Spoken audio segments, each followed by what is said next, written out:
আপনারা দেখছেন আদর্শ তিতুমির পত্রিকা, সঙ্গে রয়েছে আমি ধৃতরাষ্ট্র।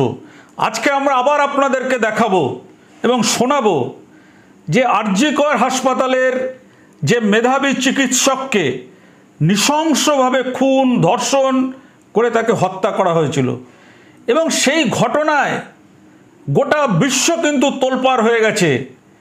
বিশ্বের বিভিন্ন দেশে এই ঘটনা নিয়ে প্রতিবাদ হচ্ছে। আমাদের পশ্চিমবঙ্গ তো বটেই, ভারতবর্ষ সহ সারা পৃথিবীতে এটা নিয়ে তোলপাড় চলছে। এই বিষয় নিয়ে আমরা আজকে যে নবান্ন অভিযান হয়েছিল, সেই অভিযানে আমাদের প্রতিবেদক শম্ভু রায় একেবারে জিরো গ্রাউন্ড লেভেল থেকে কিছু চিত্র সংগ্রহ করে নিয়ে এসছে। সেই চিত্রটা আমরা আপনাদেরকে দেখাবো।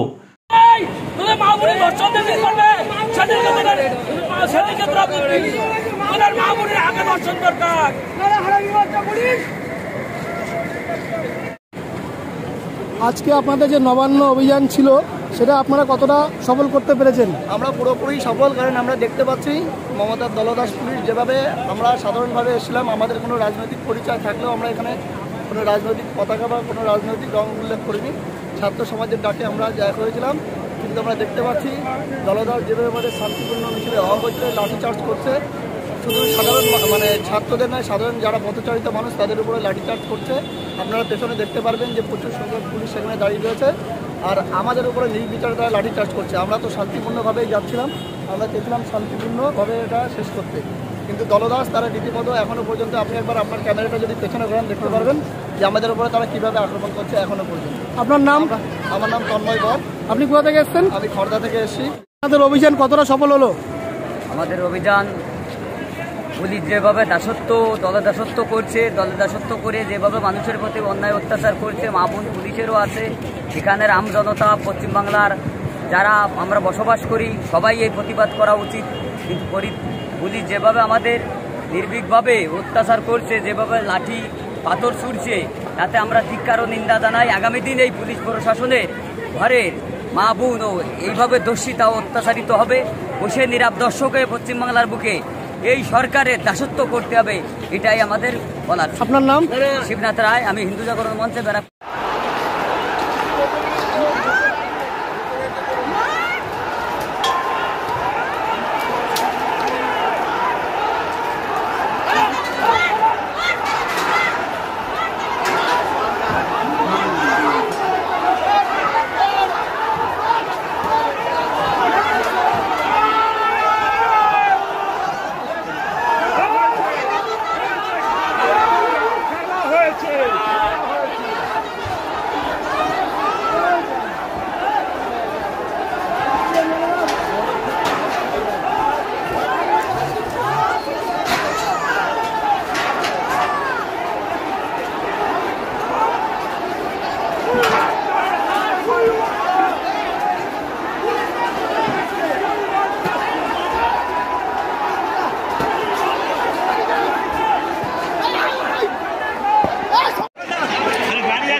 পিছন দিক দিয়ে আমরা এই বিষয়টা নিয়ে কয়েকটা প্রশ্ন আপনাদের সামনে তুলে ধরতে চাই। সে প্রশ্নটা হলো যে দেখুন, যে কোনো ঘটনার বিচার করে কিন্তু আদালত। আদালত কিসের ওপর দাঁড়িয়ে বিচার করে? আদালত বিচার করে তথ্য প্রমাণের ওপর দাঁড়িয়ে আদালত বিচার করে, এবং সেই তথ্য প্রমাণটা আদালতে কে পৌঁছয়? পুলিশ। এখন সিবিআই আছে, সিবিআইকে পৌঁছতে হবে।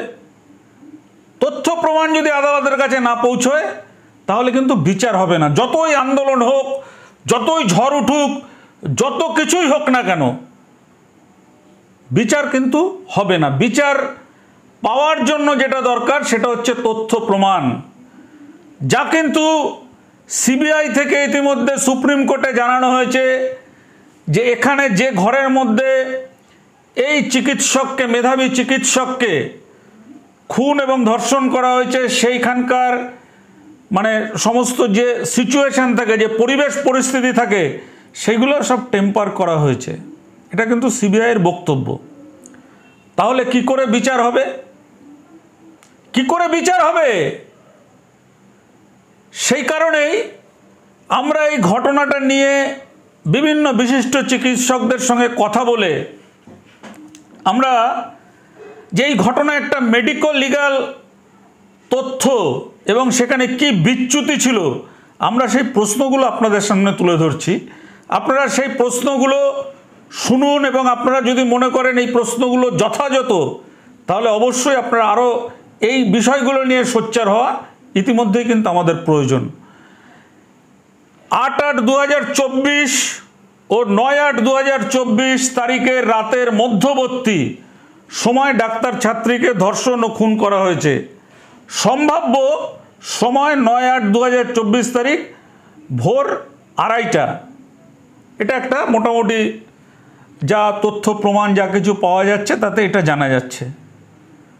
তারপরে থেকে কোন সময় কি হলো, কিভাবে এই মামলাটা মানে এই যে খুন এবং ধর্ষণের কেসটাকে কিভাবে ধীরে ধীরে ধীরে ধীরে ধীরে ধীরে ধীরে ঠান্ডা করে পাঠিয়ে দেওয়ার একটা প্রচেষ্টা হলো, সেই প্রচেষ্টাটা হচ্ছে এরকম।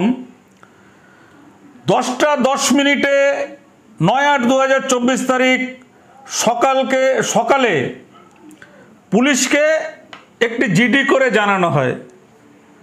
জিডি করে জানানো হয় কেন? জিডি করে জানানো হলো, এটা কিন্তু খুব একটা মারাত্মক প্রশ্ন।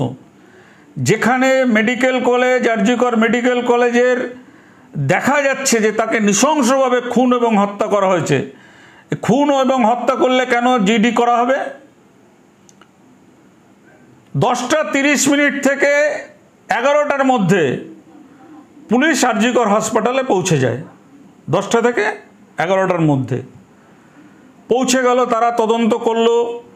12:40 ভিডিও টিম, স্পেশাল ইনভেস্টিগেটরস টিম সমস্ত পৌঁছে যায় আরজিকর হাসপাতালে, ওই যেখানে ঘটনা ঘটেছিল। 12:44 যে এই যে মেধাবী চিকিৎসক অভয়া বলুন, তিলোত্তমা বলুন, যা বলুন না কেন, সে মারা গেছে। 12:44 তার ডিক্লারেশন হলো, ঘোষণা করা হলো যে সে মারা গেছে। 1:47 আনন্যাচারাল ডেথ ও কেস রুজু হলো। বুঝতে পারছেন? আনন্যাচারাল ডেথ, অস্বাভাবিক মৃত্যু, অস্বাভাবিক মৃত্যুর জন্য একটা কেস রুজু হলো। 6:10 থেকে 7:10 পর্যন্ত পোস্টমর্টেম হলো। এখানে একটা বড় প্রশ্ন রয়েছে যে সূর্যের আলো ডুবে যাওয়ার পরে কিন্তু কোনো পোস্টমর্টম কখনো হয় না। এটা চিকিৎসা বিজ্ঞান বা চিকিৎসক যারা বিশেষজ্ঞ আছেন তারা অবশ্যই এটা জানেন। তাহলে এক্ষেত্রে কেন সূর্য ডুবে যাওয়ার পরে পোস্টমর্টম করা হলো? 8:30 ডেড বডি তার ফ্যামিলির কাছে দেওয়া হলো, তার মৃতদেহ দাহ করার জন্য দেওয়া হলো 8:30 একেবারে হাই সিকিউরিটি দিয়ে। এখানে সিকিউরিটির কি আছে? যদি চিকিৎসকটা, যে চিকিৎসক মেধাবী চিকিৎসককে খুন করা হয়েছে, ধর্ষণ করা হয়েছে, সেটা ময়না তদন্তের পরে কিন্তু সে খুন হয়েছে না আত্মহত্যা করেছে, এটা কিন্তু ময়না তদন্তের পরেই বলা যায়। এক্ষেত্রে কেন হাসপাতালের সন্দীপ ঘোষ তিনি কেন বললেন যে আত্মহত্যা করেছেন? এটা কিন্তু একটা বড় প্রশ্ন এবং এই প্রশ্নের উত্তর খুঁজতেই সিবিআই কিন্তু খুব তদন্ত চালাচ্ছে। 11:45 এফআইআর হলো। কেন? সুপ্রিম কোর্ট প্রশ্ন তুলেছে। মারা গেলেন 2:30টার সময় আর এফআইআর হলো 11:45 PM, মানে রাত্রির বেলা। এক্ষেত্রে কেন জেনারেল ডায়েরি? সাধারণত কোনো মৃত্যুর ঘটনাতে জিডি করা হয় না, এমনি কোনো মৃত্যুর ঘটনা হলে জিডি করা হয় না। একমাত্র শনাক্তযোগ্য কিন্তু দাবিদারহীন বৃদ্ধ বৃদ্ধা স্বাভাবিক বা ন্যাচারাল ডেথের ক্ষেত্রে ছাড়া, যেমন কোনো ধরুন চেনা ভিখারি বাস স্ট্যান্ড বা রেল স্টেশনের কাছে মৃত পাওয়া গেল, আমরা যাদের মৃত্যুতে সাধারণত ডেথ সার্টিফিকেট ইস্যু করে ডাক্তাররা, কাদের ডেথ সার্টিফিকেট ইস্যু করে? সাধারণত ইস্যু করা হয় না এফআইআর করতেই হবে। অস্বাভাবিক যে মৃত্যু হয় সেই মৃত্যুতে কিন্তু এফআইআর করার পরেই কিন্তু ডেথ সার্টিফিকেটটা দেওয়া হয়, তার আগে কিন্তু দেওয়া হয় না। যে কোনো সন্দেহজনক মৃত্যুর ক্ষেত্রে বৃদ্ধা কিন্তু মেডিকেল নলেজ অ্যাপ্লাই করে বোঝা যায় যে মৃত্যু স্বাভাবিক নয়, তাকে মারা হয়েছে। কমন সেন্স অ্যাপ্লাই করে নিকটজনদের কোনো অভিযোগ, সম্পত্তি ঘটিত বা অন্য কোনো জটিলতা আছে কিনা সেটা জানার চেষ্টা করা উচিত পুলিশের।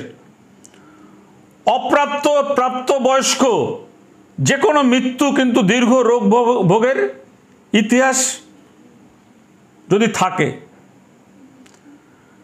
প্রাপ্তবয়স্ক যে কোনো নারী মেডিকেল নলেজ, কমন সেন্সের সাহায্যে কোনো আঘাতের চিহ্ন, ভাইটাল অর্গানস ইনজুরি, রেজিস্ট্যান্সের চিহ্ন, পোশাক, মৃতদেহের অবস্থান, শরীরের অন্য কোনো উপাদান আছে কিনা ইত্যাদি দেখা ও সন্দেহজনক হলেই এফআইআর বা কেস স্টার্ট করতে হবে, পোস্টমর্টম করতে হবে। এক্ষেত্রে কোথায় বিচ্যুতি এবং কেন? ডাক্তার ছাত্রী ভারতের প্রথম শ্রেণীর নাগরিক, 1 নম্বর। 2 নম্বর হচ্ছে তার বয়স মাত্র 31 বছর। 31 বছর মানে সে প্রাপ্তবয়স্ক মহিলা, নিজে চিকিৎসক, কোনো রোগ ভোগের ইতিহাস নেই, বরং টানা 24 ঘন্টা সে ডিউটি দিচ্ছিলেন ওই হাসপাতালে। তার নিজের কর্মক্ষেত্রেই মৃত্যু, সেখানে কিন্তু এক্সপার্ট অনেক, মানে আরজিকর মেডিকেল কলেজে কিন্তু এক্সপার্ট অনেক। সর্বোপরি মার্ডারের সব প্রমাণ বা ফিচার তার শরীরে ছিল, সমস্ত প্রমাণ এবং তার ফিচার তার শরীরে ছিল। এক্ষেত্রে উপরে 6টি যুক্তি এড়াতে পারে একমাত্র প্রত্যন্ত অঞ্চলের কোনো হাতুড়ে ডাক্তার। এই যে 6টা যুক্তি আমরা দিলাম, এই যুক্তিটা এড়াতে পারে গ্রামীণ যারা হাতুড়ে ডাক্তার আছে তারা এড়াতে পারে। কিন্তু যুক্তিবাদী হলে ধরে নিতে পারি যে আরজিকর হসপিটাল বা ওই রকম সব প্রতিষ্ঠান আসলে হাতুড়ে ডাক্তার তৈরির কারখানা। যতই ঢক্কানি না ততটা কিন্তু কাজের নয়, অথবা এর পেছনে গভীর চক্রান্ত কাজ করেছে। প্রথমে জিডি, সুইসাইড, তারপর আনন্যাচারাল ডেথ, তারপর হোমিসাইড, এরপর পোস্টমর্টম ও তারপর এফআইআর। ভাবছেন মানে সব একেবারে উল্টো পাল্টা করে, মানে কি নিয়তির নিষ্ঠুর পরিহাস, একেবারে সমস্ত কিছু উলট পালট করে দিয়েছে।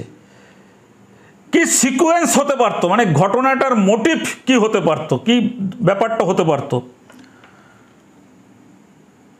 No GD, suspicion and FIR case, postmortem, homicide and rape et cetera. অনেক প্রশ্ন, কেন জিডি করা হলো, কেন সুইসাইড বলে রটানো হলো, কেন আনন্যাচারাল ডেথ রূপে শুরুতেই সন্দেহ করা হলো না, এফআইআর শুরুতে কেন হলো না, যেটা কিন্তু সুপ্রিম কোর্ট ধরেছে। পুলিশ ইনকোয়েস্ট ও মেডিকেল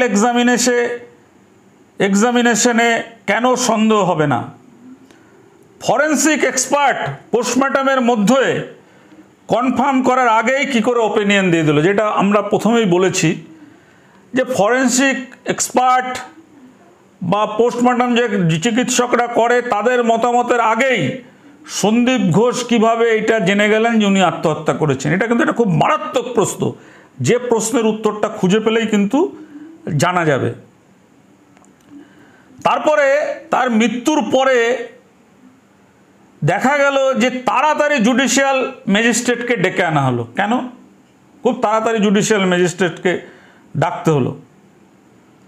এবং এখানে আরও একটা প্রশ্ন, যে একজন চিকিৎসক মারা গেছে, কিভাবে মারা গেছে, কেন মারা গেছে, এই রহস্য উন্মোচন করাই কিন্তু সকলের কাজ হওয়া উচিত। কিন্তু এক্ষেত্রে দেখা গেছে পুলিশ প্রশাসন থেকে শুরু করে রাজনৈতিক নেতা সব তৎপর হয়ে পড়েছিল যে কতক্ষণে এই মেধাবী চিকিৎসকের বডিটাকে পুড়িয়ে দেওয়া যায়, তার বডিটাকে দাহ করে দেওয়া যায়। কেন তার বডিটাকে সংরক্ষিত করে রাখা হলো না? যখন তার ময়না তদন্তে এই ধরনের একটা ঘটনা বেরিয়ে আসলো, ফরেন্সিক এক্সপার্টের কাছে যাওয়ার জন্য কেন তার মৃতদেহটা সংরক্ষিত করা হলো না? কেন দ্রুত তার মৃতদেহকে পুড়িয়ে দেওয়া হলো? এটা কিন্তু একটা খুব বড় প্রশ্ন। এই যে প্রশ্নগুলো, এই সব প্রশ্নগুলো কিন্তু একটা গভীর ষড়যন্ত্রের ইঙ্গিত দেয়, গভীর ষড়যন্ত্রের ইঙ্গিত দেয়। এবার সিবিআই তদন্তের দায়িত্বভার নিয়েছেন অনেক, দেখলাম আমরা যে হাইকোর্টের তাবর শাসক দলের উকিলরা বলছে সিবিআই কিছু করতে পারবে না। কিভাবে তারা এটা বলছেন সিবিআই কিছু করতে পারবে না? বলছেন কিন্তু এই সমস্ত তথ্য প্রমাণের ভিত্তিতেই, কারণ আগেই তো এই কেসের একেবারে ঠান্ডা করে পাঠিয়ে দেওয়ার ষড়যন্ত্র হয়েছে। সিবিআই সেই ষড়যন্ত্রের জাল কতটা ভেদ করতে পারবে সেটার উপরেই কিন্তু নির্ভর করবে এই নির্ভয়ার বিচার পাওয়া না পাওয়াটা।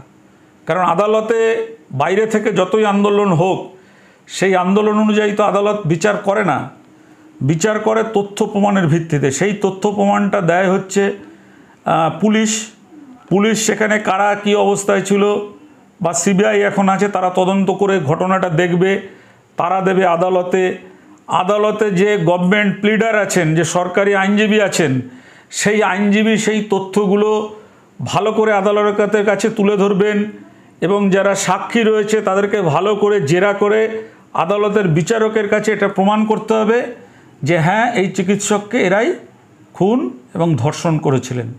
যদি সেটা প্রমাণ করতে না পারে তাহলে কে শাস্তি, কাকে শাস্তি দেবে? উদর পিণ্ডি বুদোর ঘাড়ে গিয়ে পড়বে।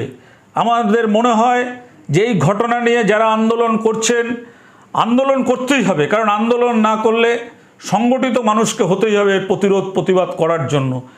পাশাপাশি এটাও দেখার দরকার যে কিভাবে এই আরজি করের ঘটনায় তথ্যগুলো টেম্পার করা হলো, কিভাবে যে এইভাবে এখন সিবিআই নিজেরা বলছে যে এটা খুঁজে তথ্য টেম্পার করা হয়েছে এবং এই যে সন্দীপ ঘোষ রয়েছেন, সেই সন্দীপ ঘোষ নানান রকমের দুর্নীতি, এই সমস্ত ঘটনাগুলো সামনে আসছে। এটা তো আগে থেকেই সামনে আসা উচিত ছিল রাজ্য সরকারের, কারণ যখন ওখানকার অ্যাসিস্ট্যান্ট সুপার অভিযোগ করেছিলেন, সেই অভিযোগের কোনো তদন্ত কেন এতদিন করেনি রাজ্য সরকার? কেন রাজ্য সরকার এটা করেনি? আরজি কর হাসপাতালে যে মাদক চক্র চলে এবং গেস্ট হাউসে যে মহিলাদের নিয়ে চিকিৎসকরা ফুর্তি করে, এটা তো পুলিশের অজানা নয় বা ওই হাসপাতালের যারা কর্তৃপক্ষ রয়েছে তাদের অজানা নয়। তাহলে কেন তারা নীরব ছিল? এই সমস্ত ঘটনাগুলো তো রয়েছেই। আমাদের প্রতিবেদক শম্ভু রায় আজকে জিরো গ্রাউন্ড লেভেলে হাওড়ার ময়দান এবং বিভিন্ন জায়গা থেকে অনেক চিত্র সংগ্রহ করেছে, ভিডিও চিত্র, যেখানে কিন্তু দেখা যাচ্ছে যে যারা পথচারী ছিলেন তারাও কিন্তু পুলিশের মারের হাত থেকে বাঁচতে পারেনি, আবার কোথাও কোথাও পুলিশও মার খেয়েছে। এই যে বিষয়টা এমনভাবে চলছে, এই বিষয়টাকে যদি সঠিকভাবে সকলে মিলে তথ্য প্রমাণটাকে সঠিকভাবে সিবিআইয়ের হাতে না দেওয়া হয়, আদালতের কাছে না পৌঁছয়, তাহলে কিন্তু এই ঘটনাটা আস্তে আস্তে কিন্তু ধামাচাপার দিকে চলে যাবে। তাই আমাদের প্রশ্ন আপনাদের কাছে, আমরা এই প্রশ্নগুলো তুলে ধরলাম। আপনারা যদি মনে করেন এই প্রশ্নগুলো সঙ্গত, তাহলে অবশ্যই এই খবরকে আরও বেশি বেশি করে ছড়িয়ে দিন। যারা এখনও নীরব রয়েছে ঘটনাটা জেনে, তারা অন্তত এই ঘটনার, যেমন একটা ভিডিও ফাঁস করা হয়েছে যেখানে দেখা যাচ্ছে আইনজীবী, তারপরে ওই হাসপাতালের যারা নিরাপত্তারক্ষী তাদেরকে দেখা যাচ্ছে ওই ঘরের আশপাশে, সিসিটিভি এটা দেখা গেছে। কিন্তু এই পুরো ঘটনাটাকে যদি সঠিকভাবে আদালতের কাছে প্রমাণসহ পেশ না করা যায়, তাহলে কিন্তু সাধারণ মানুষের যে লড়াই, সে লড়াইটা কিন্তু মাঠেই মারা যাবে এবং সেজন্যই কিন্তু একটা চক্র খুব সক্রিয় রয়েছে। আজকের দেখুন সেই খবর, বিচারের বাণী নীরবে নিভৃতে কাঁদে। দেখুন আজকের খবর আমাদের।